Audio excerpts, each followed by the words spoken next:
En la penumbra de una calle adequanada de Madrid, bajo la luz mortecina de una farola, un chico de 14 años temblaba, con una mochila rota al hombro. Diego, con el rostro manchado de lágrimas, apretaba los puños mientras los gritos de su madre, Carmen, resonaban en su memoria. No eres mi hijo, no te quiero aquí. Aquella noche, la puerta de su hogar se cerró para siempre, dejándolo solo, en un mundo que no entendía su corazón. Han pasado 14 años desde aquel destierro. Diego, ahora un hombre de 28 años, cruzaba la plaza mayor con paso firme, su toga de abogado ondeando como una bandera de victoria. Sus ojos, oscuros y profundos, cargaban el peso de un pasado que nunca olvidó, pero también la fuerza de quien se ha reconstruido desde las cenizas. Hoy, en el tribunal, enfrentaría a quienes lo abandonaron. Su madre, su hermano mayor Javier, y un pueblo entero que lo señaló por ser quien era. La sala de audiencias estaba cargada de tensión. Diego ajustó sus gafas y observó a la multitud. Ali estaba Carmen, con el cabello ora gris, las manos temblorosas aferradas a un bolso gastado. A su lado, Javier, de 35 años, con la misma mirada arrogante de siempre, evitaba el contacto visual. El caso no era solo legal, era personal. Diego representaba a un grupo de jóvenes que, como él, habían sido víctimas de rechazo y abuso en un pequeño pueblo de Castilla-La Mancha. Pero en el centro de todo estaba su propia historia, una herida que nunca cerró. Cuando era niño, Diego siempre supo que era diferente. A los 12 años, mientras sus amigos hablaban de chicas, él cenaba con los ojos gentiles de un compañero de clase, Miguel. Nunca se atrevió a confesarlo, pero las miradas furtivas y los roces accidentales en el patio del colegio lo delataban. Una noche, su hermano Javier lo sorprendió escribiendo una carta de amor que nunca enviaría. Las burlas comenzaron en casa, y pronto se extendieron como un incendio por el pueblo. Maricón, lo gritaban en las calles. Carmen, su madre, una mujer devota y atrapada en las tradiciones, no lo soportó. Esto es una vergüenza. Le dijo antes de Carlo de casa con solo una mochila y un par de zapatillas rotas. Diego sobrevivió en las calles de Madrid, durmiendo en albergues y trabajando en lo que podía. A los 16, un abogado jubilado, Don Rafael, lo acogió tras encontrarlo vendiendo periódicos en Sol. Rafael vio en él algo especial, una chispa de inteligencia y una voluntad inquebrantable. Lo enseñó a leer leyes, a debatir, a transformar su dolor en argumentos afilados. Diego estudió con furia, se graduó con honores y juró que un día haría justicia, no solo por él, sino por todos los que habían sido silenciados. Ahora, en el tribunal, el juez dio la palabra a Diego. Su voz resonó clara, pero cargada de emoción contenida. Señores y señores, este caso no es solo sobre leyes. Es sobre vidas rotas, sobre familias que prefieren el prejuicio al amor, sobre comunidades que castigan la diferencia. Carmen bajó la mirada, y Diego sintió una punzada en el pecho.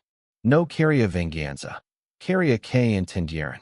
Pero el camino hacia ese entendimiento sería largo y doloroso. El primer testigo fue un joven del pueblo, Luis, de 20 años, quien relató cómo había sido acosado por su orientación sexual. Diego lo escuchó con atención, pero su mente viajaba a sus propios recuerdos. Las noches frías en la calle, Alhambra, El Mido. Cada palabra de Luis era un eco de su propia lucha.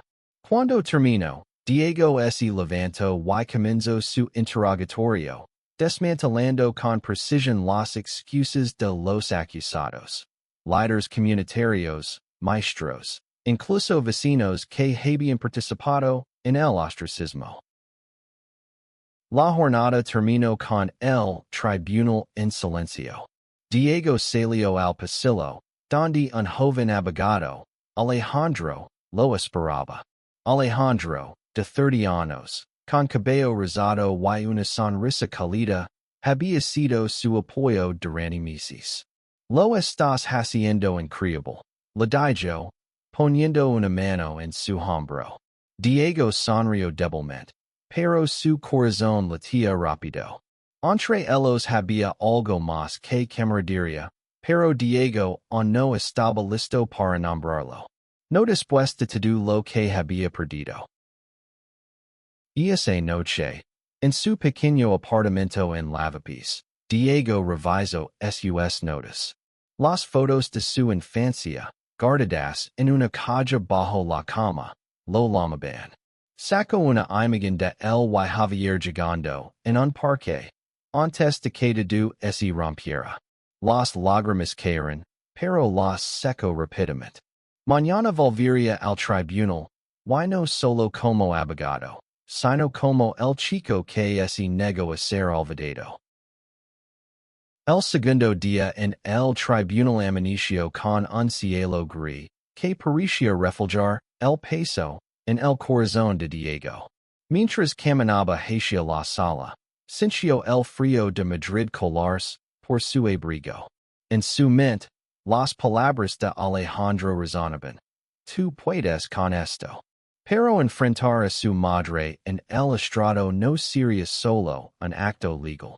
Sería desenterrar un dolor que había enterrado durante años. La sala estaba llena, con periodistas y curiosos que habían oído hablar del caso. Diego representaba a 5 jóvenes del pueblo, pero todos sabían que su historia personal era el hilo que conectaba cada testimonio. Cuando el juez llamó a Carmen al estrado, Diego sintió que el aire se volvía más pesado. Ella, con la cabeza gacha, subió lentamente. Sus ojos evitaban los de su hijo, pero Diego no podía dejar de mirarla. Era la mujer que lo había criado, la que lo cantaba nanas de niño, pero también la que lo había desterrado. ¿Por qué expulsó a su hijo de su hogar a los 14 años? Preguntó Diego, con una voz que temblaba ligeramente, pero que mantuvo firme. Carmen apretó los labios, y por un momento pareció que no respondería. Luego, con voz baja, dijo, no sabía cómo lidiar con él. Con lo que era. Pensé que era lo mejor. La sala se llenó de murmullos. Diego sintió una olida de rabia, pero la contuvo. Lo mejor para quién, señora Morales? Para usted o para mí, replicó. El interrogatorio fue un torbellino de emociones. Carmen habló de la prisión del pueblo, de las habladurías, de su fe que lo decía que lo que Diego sentía era un pecado. Pero también admitió, con lágrimas, que cada noche se preguntaba dónde estaba su hijo. Diego no sabía si creerlo. Parte de él quería abrazarla, otra parte quería gritarlo. En lugar de eso, siguió con preguntas precisas, exponiendo cómo su abandono había sido el primero de muchos en el pueblo. El siguiente en declarar fue Javier. Su hermano mayor entró con la misma actitud desafiante de siempre, pero Diego notó algo nuevo, inseguridad. Javier intentó justificar su crueldad de adolescente, diciendo que solo seguía la corriente del pueblo. Éramos jóvenes, Diego. No sabía lo que hacía, dijo, encogiéndose de hombres. Diego apretó los puños bajo la mesa. no sabias que tus palabras me dejaron sin hogar? Que me señalas como si fuera un monstruo. Respondió, su voz cortante como un cuchillo. El testimonio de Javier abrió una grita en la sala. Los acusados, desde el párroco hasta el antiguo profesor de Diego, comenzaron a sentirse acorralados. Cada pregunta de Diego era un recordatorio de cómo sus acciones habían destruido vidas. Pero no todo era tan sencillo. En un receso, Alejandro se acercó a Diego, que estaba sentado solo en un banco del pasillo. Estás siendo demasiado duro con ellos, le dijo con suavidad. Diego lo miró, sorprendido. ¿Demasiado duro? Ellos me destruyeron. Alejandro suspiró. Lo sé, pero si solo buscas castigar, ¿qué ganas? La justicia no es venganza. Esas palabras se quedaron con Diego esa noche. En su apartamento, mientras tomaba un café, pensó en Alejandro. Había algo en su calma, en su forma de mirarlo, que lo hacía sentir visto de una manera que no había sentido en años. Recordó a Miguel, el chico de su infancia, y como nunca tuvo el valor de confesar su amor. Ahora, con Alejandro, sentía un cosquilleo similar, pero también miedo. ¿Podía permitirse amar de nuevo? Al día siguiente, Diego volvió al tribunal con una nueva estrategia. En lugar de solo atacar, comenzó a construir un relato de redención. Hizo que los testigos hablaran de sus propios arrepentimientos, de cómo el pueblo había cambiado con los años. Una mujer mayor, Dona Rosa, confesó que había calado cuando vio a Diego siendo acusado. No hice nada, y lo lamento todos los días, dijo entre lágrimas. Diego sintió que algo dentro de él se ablandaba. No era perdón, oh no, pero era un comienzo. Cuando la sesión terminó, Alejandro lo invitó a tomar algo en una taberna cercana. Sentados en una mesa de madera, bajo la luz tenue de una lámpara, hablaron de todo menos del caso. Diego se sorprendió riendo, algo que no hacía desde hacía mucho. Alejandro le contó sobre su infancia en Sevilla, sobre cómo había luchado por aceptarse como gay en una familia conservadora. Por primera vez, Diego sintió que no estaba solo en su lucha. La tercera semana del juicio trajo un giro inesperado. Uno de los acusados, el antiguo párroco del pueblo, Don Esteban, se derrumbó en el estrado. Con lágrimas en los ojos, confesó que había predicado contra la homosexualidad por miedo a perder su autoridad, pero que ahora, a sus 70 años, veía el daño que había causado. Perdóname, Diego, dijo, mirando directamente al joven abogado. La sala quedó en silencio, y Diego, por primera vez, no supo qué responder.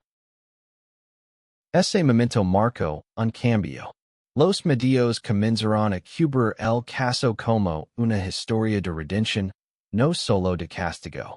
Diego, sin embargo, luchaba consigo mismo. Cada noche, al volver a su apartamento, revisaba las notas del caso y las fotos de su infancia. En una de ellas, él y su madre sonrían en un festival del pueblo. ¿Podía odiarlo para siempre? ¿Quería hacerlo? Alejandro se convirtió en su ancla. Sus conversaciones en la taberna se volvieron una rutina, un espacio donde Diego podía ser más que el abogado vengador. Una noche, mientras caminaban por las calles de Chueca, Alejandro tomó su mano.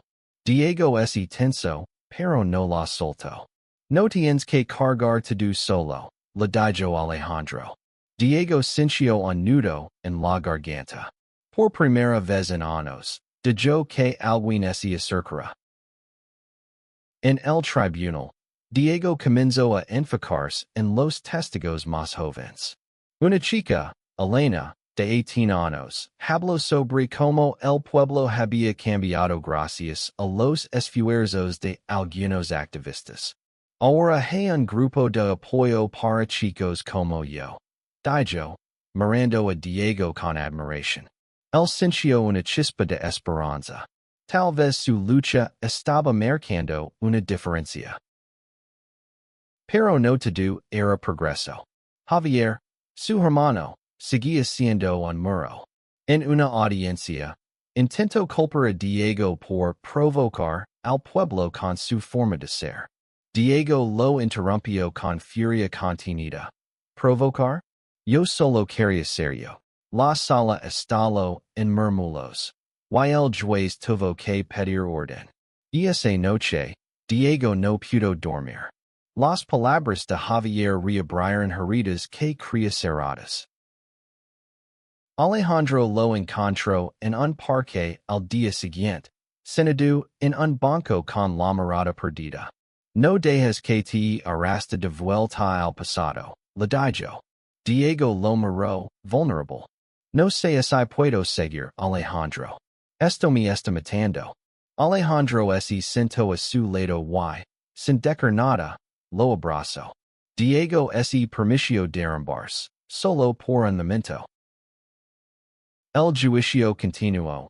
Y Diego presentó pruebas de cómo el pueblo había fallado en proteger a los jóvenes LGBT.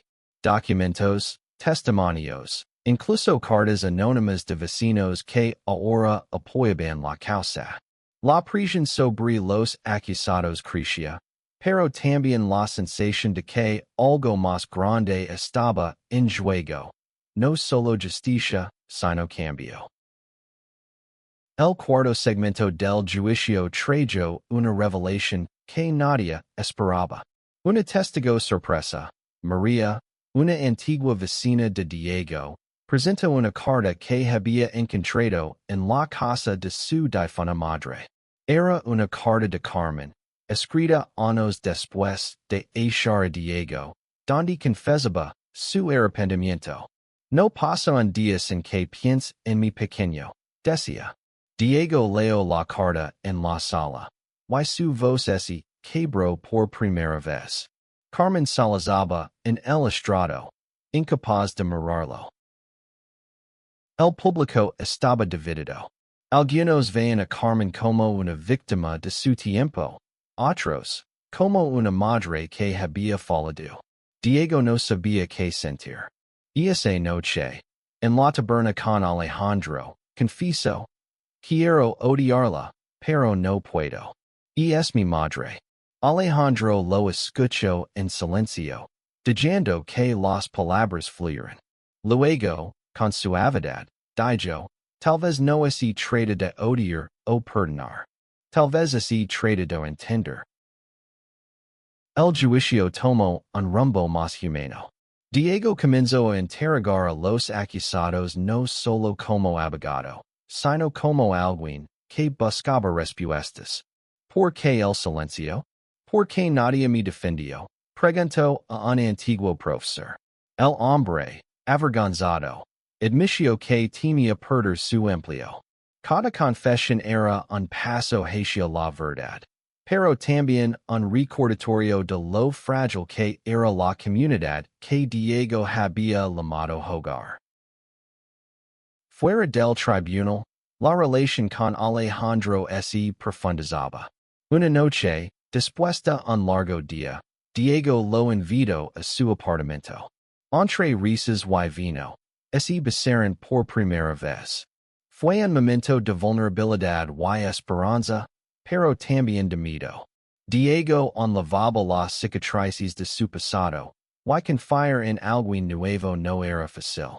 No quiero hacer daño, le dijo a Alejandro. El sonrió. No me romper tan fácil. En el tribunal, Diego presentó su caso final contra los líderes del pueblo.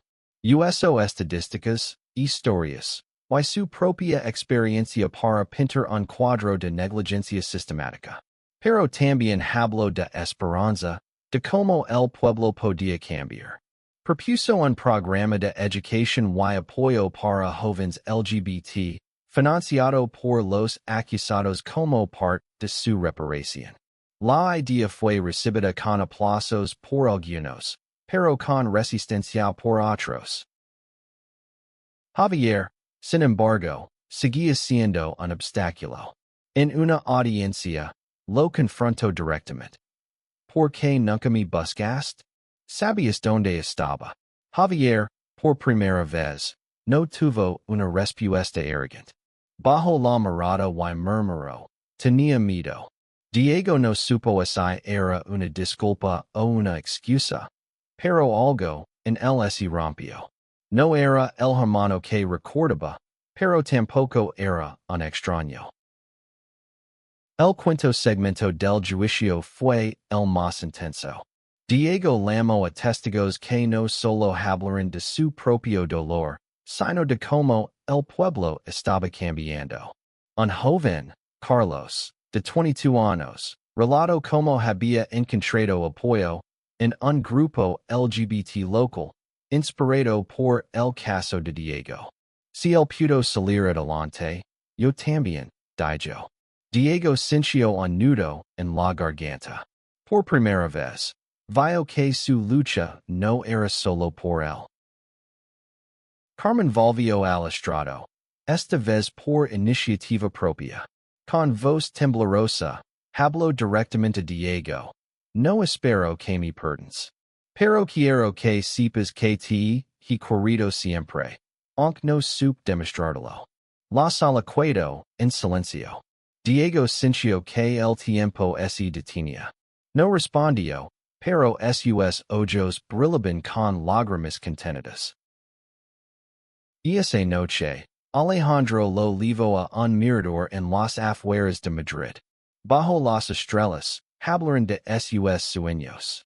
Diego confesó que siempre quiso ser escritor, pero que el derecho se convirtió en su arma.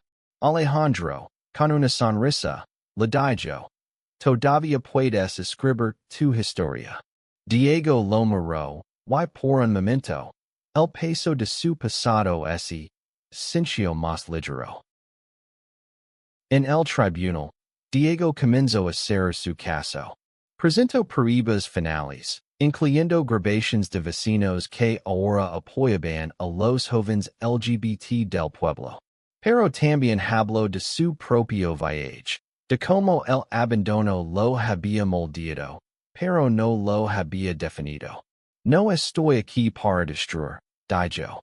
Estoy aquí para construir un futuro donde nadie tenga que pesar por lo que yo pase. Los acusados comenzaron a ceder. El antiguo párroco ofreció financiar el programa de Diego. Otros prometieron cambios en las escuelas.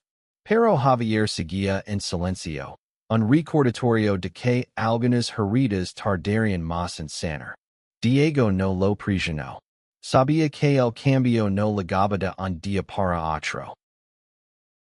Fuera del tribunal, la prensa lo esperaba. Diego dio una declaración breve pero poderosa. Esto no es solo mi historia. Es la de todos los que han sido silenciados. Alejandro, a su lado, lo apretó la mano con orgullo. Esa noche, Diego durmió en los brazos de Alejandro, sintiendo por primera vez que podía permitir ser vulnerable. El sexto segmento del juicio fue un punto de inflexión. El juez anunció que los acusados habían llegado a un acuerdo para financiar el programa de Diego y emitir disculpas públicas. Pero Diego sabía que la verdadera batalla no estaba en los documentos, sino en los corazones. Cuando el juez le preguntó si quería añadir algo, Diego se levantó y habló desde el alma. No quiero que me vean como una víctima, dijo. Quiero que me vean como alguien que sobrevivió, que luchó, que no se rindió. Y quiero que este pueblo sea un lugar donde nadie tenga que esconderse. La sala estalo en aplausos, pero Diego solo miraba a Carmen, que laraba en silencio. Por primera vez, sintió que tal vez podrían encontrar un camino hacia adelante. Y esa noche, Diego y Alejandro cenaron en un pequeño restaurante en Malesana. Entre risas y copas de vino, Diego se abrió como nunca antes. Habló de sus miedos, de su deseo de construir un hogar, de su amor por Alejandro. Nunca pensé que podría sentir esto otra vez, admitió. Alejandro lo besó suavemente y lo permitió estar a su lado, sin importar lo que viniera. El juicio estaba llegando a su fin, pero Diego sabía que su historia no terminaba allí. Decidió escribir un libro, no solo sobre el caso, sino sobre su vida. Cada noche, después de trabajar, se sentaba en su apartamento y dejaba que las palabras fluyeran.